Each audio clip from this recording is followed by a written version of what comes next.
Hello friends, welcome back to my channel Gyan Sankalp. तो पिछले class में हमने स्वतंत्रता टॉपिक को स्टार्ट किया था। मैंने नकारात्मक स्वतंत्रता तक आपको करा दिया था। अब आगे के वीडियो में मैं आगे के पार्ट को आपको कराने जा रही हूँ। तो ये वाला पार्ट अभी मैंने नहीं कराया था। हाँ, ये लिख लो आप। स्वतंत्रता पर मिल्टन फ्रीडमैन जो नव उदारवादी हैं उनकी बुक इम्पॉर्टेंट है। तो उनकी बुक का नाम क्या है? Capitalism and freedom, 1962।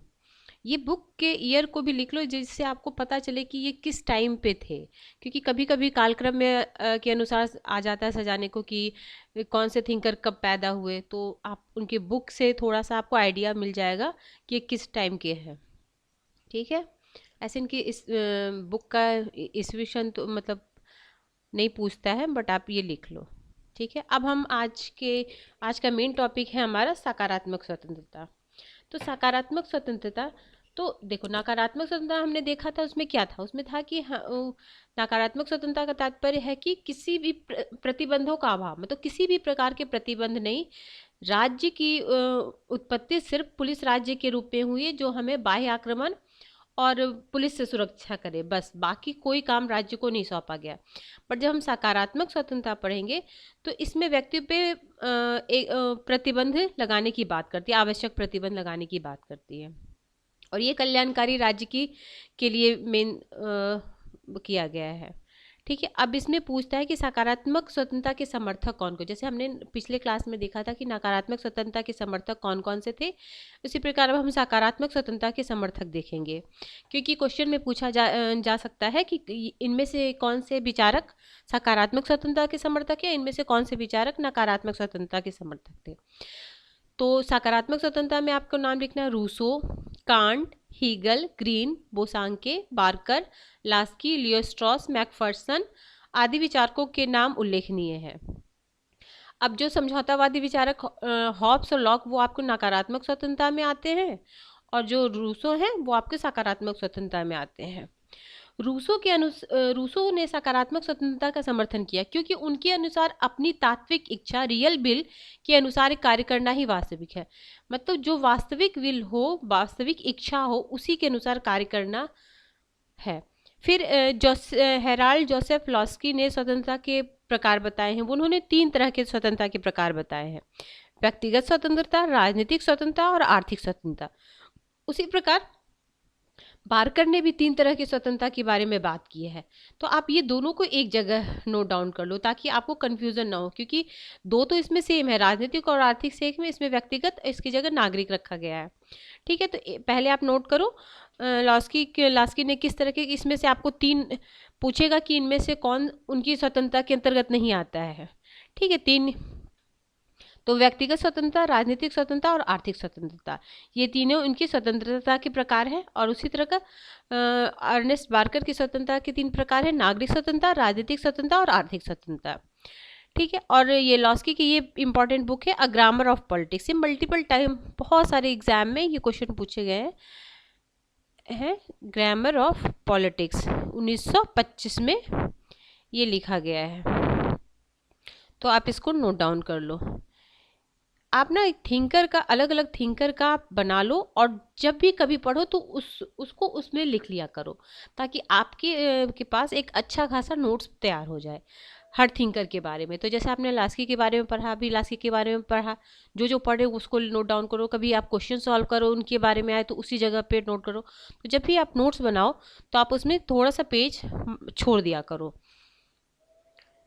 ठीक है, ग्रामर ऑफ पॉलिटिक्स। फिर लास्की ने स्वतंत्रता का अर्थ ऐसी दशाओं की उपलब्धता से है जिसमें मनुष्य के विकास का सर्वोत्तम अवसर उपलब्ध हो। मतलब क्या है? स्वतंत्रता का अर्थ ऐसी दशाओं की उपलब्धता से है जिससे मनुष्य के विकास में सर्वोत्तम अवसर उपलब्ध हो। अतः इसलिए स्वतंत्रता अधिकारों से उत्पन्न होता है। उनके अनुसार जो स्वतंत्रता है वो अधिकारों से उत्पन्न होता है। लास्की के अनुसार बिना अधिकार की स्वतंत्रता नहीं हो सकती है। उन्होंने अधिकार पे विशेष बल दिया है। बिना अधिकार के आपको स्वतंत्रता मिल ही नहीं सकती है, क्योंकि बिना अधिकार मनुष्य को मानने के लिए बाध्य नहीं हो सकता है, व्यक्तित्व की आवश्यकता से संबंधित हो। फिर है लास्की आगे बोलते हैं कि अधिकार, अवसर एवं उत्तरदायी स्वतंत्रता के लिए आवश्यक है। फिर इन लास्की के बारे में हमने जाना। फिर हम देखते हैं अमर्त्य सेन। अमर्त्य सेन में ज़्यादा कुछ नहीं पूछेगा, उनकी बुक के बारे में पूछेगा। 4 थिंकर के नाम दे देंगे, उनकी बुक्स दे देगा और उसको मिलाने के लिए दे देगा आपको। तो अमर्त्य सेन की बुक का नाम है development as a freedom, 1999।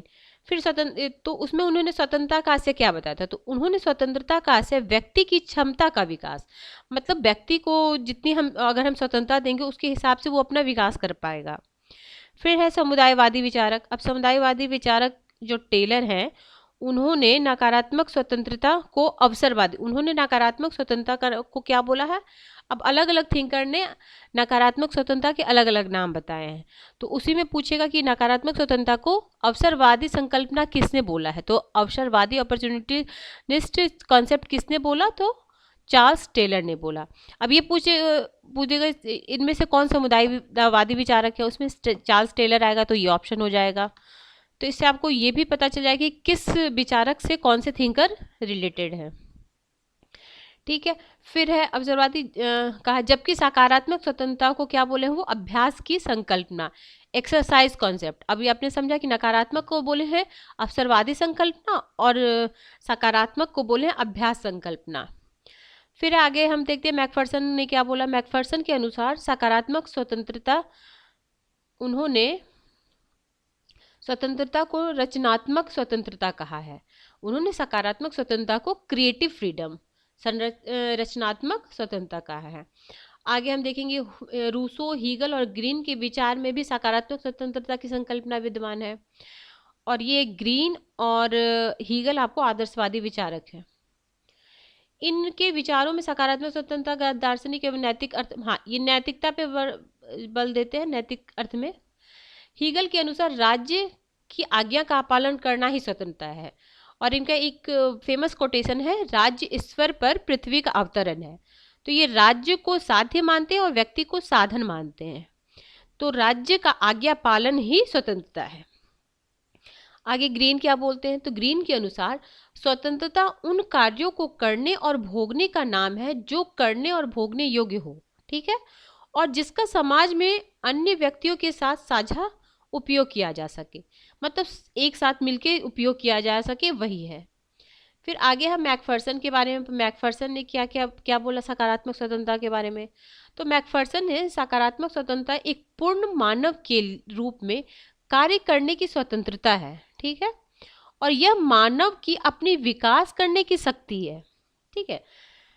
Macpherson ने बर्लिन के स्वतंत्रता सिद्धांत की आलोचना की। बर्लिन ने बर्लिन की स्वतंत्रता की आलोचना की है। तो अब ये क्वेश्चन बन जाएगा कि बर्लिन की स्वतंत्रता की आलोचना किस थिंकर ने किया है? तो मैकफर्सन ने किया है। आप जब पढ़ो तो उसको क्वेश्चन फॉर्म में भी करके देखोगे तो आपको क्वेश्चन सॉल्व करने में बहुत आसानी होगी, ठीक है। फिर स्वतंत्रता की उदारवादी अवधारणा की स्वतंत्रता के महत्व को देखो, अब स्वतंत्रता की उदारवादी अवधारणा ने स्वतंत्रता के महत्व को ही खत्म कर दिया है। फिर है, हमने बार्कर के बारे में तो पढ़ चुका था, 3 तरह की स्वतंत्रता इन्होंने दिया है। और आगे देखो, आगे है रूजवेल्ट। ये क्वेश्चन आपको 2019 के, हाँ 19 या 20 के यूजीसी नेट में आया था कि जो रूजवेल्ट ने है कितने प्रकार की स्वतंत्रता बताई है। तो 3 तरह की स्वतंत्रता दे देंगे, एक अलग से दे देंगे, तो इनमें से कौन सा नहीं है वो आपको दे देंगे। तो देखो लिखो, अब इसको नोट डाउन कर लो। अटलांटिक चार्ट, अब ये हो सकता है, ये पूछ सकता है कि रूजवेल्ट ने अपनी स्वतंत्रता की अवधारणा किस में दिया था? तो अटलांटिक चार्टर में अमेरिकी राष्ट्रपति रूजवेल्ट ने 4 प्रकार की स्वतंत्रता का वर्णन किया है। कौन कौन सा है? अभिव्यक्ति की स्वतंत्रता, उपासना की स्वतंत्रता, भय से स्वतंत्रता, अभाव से स्वतंत्रता। ये चारों को आप लिख लो। फिर है बांग्लादेश के प्रसिद्ध अर्थशास्त्री महबूब उल हक ने संयुक्त राष्ट्र संघ की घोषणा, संयुक्त राष्ट्र की रिपोर्ट में मानव विकास की संकल्पना का निर्माण किया और मानवीय सुरक्षा की संकल्पना का विचार दिया। वे भी अब आपको पूछ लेगा ना कि इनमें से कौन से सकारात्मक स्वतंत्रता के समर्थक है, उसमें महबूब उल हक का नाम दे देगा। और हमें पता नहीं, हमें ये सब ग्रीन और ये लास्की ये सब के बारे में पता, लेकिन ये भी आपके सकारात्मक स्वतंत्रता के पक्षधर हैं। तो ये भी आप ध्यान दें, जब जहाँ आपने इनका नाम लिखा ना सकारात्मक स्वतंत्रता के समर्थक, उनमें आप इनका भी नाम लिख लीजिए। और ऐसे आप कुछ तो इसमें दिया हो सकता है, एक दो नहीं भी दिया, जब आप क्वेश्चन सॉल्व करोगे तो आपको मिलते जाएगा, तो आप अपने नोट्स को ऐसे ही बढ़ाना, ऐसे ही मतलब एक दिन में किसी के नोट्स पूरे नहीं होते हैं, वो धीरे धीरे ही आपका नोट्स पूरा अच्छा बन जाएगा। फिर है स्वतंत्रता की इकहरी संकल्पना। अब है कि स्वतंत्रता की इकहरी संकल्पना किसने दी, तो रॉल्स और मैक्लोवेन ने स्वतंत्रता के नकारात्मक एवं सकारात्मक विभाजन को स्वीकार किया। अब ये नकारात्मक और सकारात्मक में विभाजन, मतलब अब ये हो गया कि ये किसी के पक्ष में नहीं है, न नकारात्मक के हैं न सकारात्मक के हैं, ये स्वतंत्रता की गहरी संकल्पना देते हैं। फिर आगे हम मार्क्सवादियों के अनुसार पढ़ेंगे कि मार्क्सवादियों ने क्या बोला इसके बारे में। फिर हम मार्क्सवादी विचारक कौन से हैं, हाँ अब देखो, मार्क्सवादी ने स्वतंत्रता को मुक्ति लिबरेशन के रूप में वर्णित किया है। फिर मार्क्स के अनुसार स्वतंत्रता का आशय विवशताओं का अभाव है, एंड ऑफ नेसेसिटी। 1844 की पेरिस पांडुलिपि में मार्क्स ने यह विचार दिया। अब मार्क्स के संबंधित क्वेश्चन ऐसा बनता है कि उनकी कौन कौन से बुक में उन्होंने कौन कौन सी अवधारणा दी है। तो 1844 में ये हुआ, इसका ईस्वीसन लिख लीजिए कब ये प्रकाशित हुआ था। तो इसमें उन्होंने स्वतंत्रता की अवधारणा, स्वतंत्रता का आशय बताया था। और स्वतंत्रता का आशय क्या बताया था, व्यवस्थाओं का अभाव। फिर है व्यक्ति की स्वतंत्रता का सबसे बड़ा प्रतिबंध आर्थिक कारणों से लगता है। पूंजीवादी समाज में व्यक्ति दोहरा जीवन जीने को विवश है। राजनीतिक नागरिक रूप में यह वहाँ समानता दिखाई देती है, लेकिन उत्पादन के साधनों तथा आर्थिक संसाधनों पर मुट्ठी भर लोगों का अधिकार होता। वो ऐसा मानते हैं, मार्क्स का तो ये मूल विचार है कि बस कुछ पूंजीपति वर्ग के हाथ में ही सत्ता है, बाकी। फिर है सकारात्मक एवं नकारात्मक स्वतंत्रता में विभाजन नहीं, लेकिन यदि एक चुनना हो तो सकारात्मक स्वतंत्रता, मतलब ये विभाजन नहीं, लेकिन अगर एक चुनना हो तो सकारात्मक स्वतंत्रता। फिर है नव मार्क्सवादी। अब ये पूछेगा इनमें से कौन नव मार्क्सवादी है, तो हर्बर्ट मार्क्यूज आपके नव मार्क्सवादी हैं। अब उन्होंने क्या दिया, तो व्यक्ति द्वारा तार्किक लक्ष्यों को पूरा करना ही स्वतंत्रता है। ठीक है, व्यक्ति द्वारा तार्किक लक्ष्यों को पूरा करना ही स्वतंत्रता है। पूंजीवाद में व्यक्ति को केवल उपभोक्ता के रूप में चित्रित किया जाता है, व्यक्ति की कृत्रिम आवश्यकताएं पैदा की जाती है। हर्बर्ट मार्क्यूज ने स्पष्ट कहा है कि आधुनिक पूंजीवादी युग में पूंजीवाद व्यवस्था के द्वारा वास्तविक स्वतंत्रता का जोड़ तोड़ किया जाता है। पूंजीवादी व्यवस्था में औपचारिक स्वतंत्रता इसलिए प्रदान की जाती है क्योंकि यह पूंजीवादी प्रभुत्व के लिए कोई प्रत्यक्ष खतरा उत्पन्न नहीं करता। फिर आगे एरिक फॉर्म क्या बोलते हैं, तो एरिक फॉर्म बोलते हैं, एरिक फॉर्म की आपकी बुक बहुत इंपॉर्टेंट है। पहले हम इनके विचार भी बताते हैं क्या बोलते हैं स्वतंत्रता। तो ये बोलते हैं मानव जीवन भौतिक प्रबंध का दास बन गया है। उदारवाद ने मानव जीवन को मशीनीकृत कंप्यूटरीकृत कर दिया है। स्वतंत्रता की एकीकृत संकल्पना नकारात्मक एवं सकारात्मक का भेद खत्म कर दिया है। ये बोलते हैं जो स्वतंत्रता की एकीकृत संकल्पना है वो नकारात्मक और सकारात्मक के भेद को खत्म कर दिया है। इकहरी संकल्पना जॉन रॉल्स ने दी, वो तो हम आगे ऊपर पढ़ चुके हैं। इकहरी संकल्पना किसने दी, जॉन रॉल्स। और किसने दी थी, इकहरी जॉन रॉल्स और मैक्लोवेन ने दी थी, ये आप लिख लीजिएगा। ठीक है, फिर एरिक फॉर्म की बुक का नाम, इनकी एरिक फॉर्म की बुक है एस्केप फ्रॉम फ्रीडम 1941 और फियर ऑफ फ्रीडम 1942। फिर है जोसेफ राज ने स्वतंत्रता को स्वायत्तता के रूप में परिभाषित किया। अब जोसेफ राज ने स्वतंत्रता को स्वायत्तता के रूप में परिभाषित किया। स्कीनर ने स्वतंत्रता को गणतंत्रीय संकल्पना का विचार दिया। ठीक, आगे है, आगे हम देखो अब उद्देश्यात्मक स्वतंत्रता या समुदायवादियों के अनुसार स्वतंत्रता क्या है। तो देखो चार्ल्स टेलर के अनुसार कुछ स्वतंत्रताएं ज़्यादा महत्वपूर्ण होती हैं, उन्होंने उद्देश्यात्मक स्वतंत्रता का समर्थन किया। उनके अनुसार उपासना की स्वतंत्रता आवागमन की स्वतंत्रता से ज्यादा महत्वपूर्ण है। क्या बोले उन्होंने? उपासना की स्वतंत्रता आवागमन की स्वतंत्रता से ज्यादा महत्वपूर्ण है, क्योंकि उपासना की स्वतंत्रता का उद्देश्य ज्यादा व्यापक है। फिर स्वतंत्रता एवं विधि में संबंध। अब स्वतंत्रता और विधि में क्या संबंध है? तो स्वतंत्रता का आशय विधि के अंतर्गत स्वतंत्रता है, अतः स्वतंत्रता और विधि एक दूसरे की विरोधी नहीं है। मैकिन के अनुसार स्वतंत्रता का आशय विधि के अंतर्गत स्वतंत्रता है, लेकिन यह विधि तार्किक और औचित्यपूर्ण होनी चाहिए। अब लॉक ने भी इस पे बात की है। तो लॉक बोलते हैं कि विधि के अभाव में स्वतंत्रता नहीं हो सकती। इनकी एक फेमस कोटेशन है, जहां कानून नहीं वहां स्वतंत्रता नहीं, जहां कानून नहीं वहां स्वतंत्रता नहीं। ठीक।